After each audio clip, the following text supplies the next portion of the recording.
Senior military officers who served under General Zaluzhny decided to give a fair assessment of the war, and they ended up destroying whatever little propaganda about Ukrainian resistance the Western media was still running with. We will tell you all about it. Before that, if you're a fan of non-corporate monetary news and analysis, you've landed on the right YouTube channel. Okay, let's begin.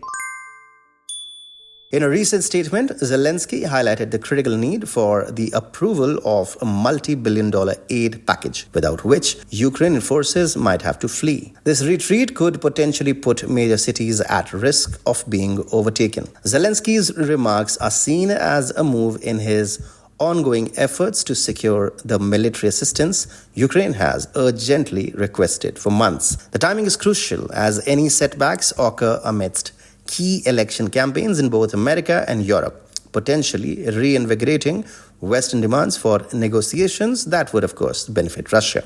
At the heart of the matter is Russia's anticipated offensive, expected to launch this summer. With a recent increase in missile and drone attacks across a broad swath of Ukraine, from Kharkiv and Sumy in the north to Odessa in the south, the situation has intensified. These strikes, primarily targeting infrastructure, have heightened the unpredictability regarding Russia's focus for its forthcoming major offensive. In a candid revelation from high-ranking Ukrainian military officers who served under General Valery Zaluzhny, the outlook on the military front appears quite dire.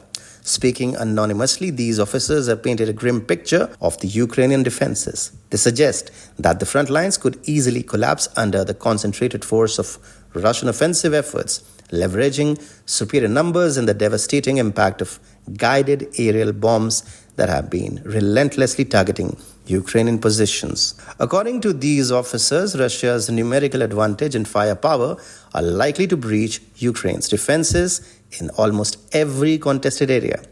They expressed a concerning viewpoint, stating, "There is nothing that can help Ukraine now because there are no serious technologies able to compensate Ukraine for the large mass of troops Russia is likely to hurl at us. We don't have those technologies, and the West doesn't have them as well in sufficient numbers." The reliance on Russian errors as a form of defense, as mentioned by these higher-ranking officers, underscores a precarious position for Ukraine.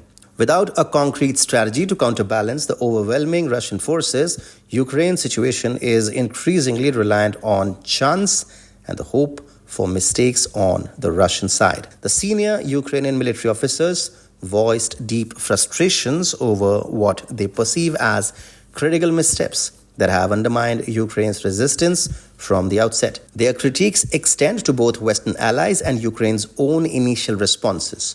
The delay in supplying weapons and the insufficient numbers of these supplies have been particularly pointed out as areas where the West has fallen short, failing to deliver the impact these resources could have had if provided in a timely manner. General Zaluzhny's concept of the war of one chance encapsulates the fleeting effectiveness of military hardware against a quickly adapting adversary like Russia. Officers highlight how even advanced weapons like the Storm Shadow and Scalp cruise missiles provided by Britain and France only offered a brief tactical advantage before being countered by Russian forces. This adaptability of the Russians stand in stark contrast to the portrayal of their military strategy in Western media, with Ukrainian officers noting they learn and refine. While early shipments of shoulder-fired anti-tank missiles and HIMARS rocket systems played a crucial role in staving off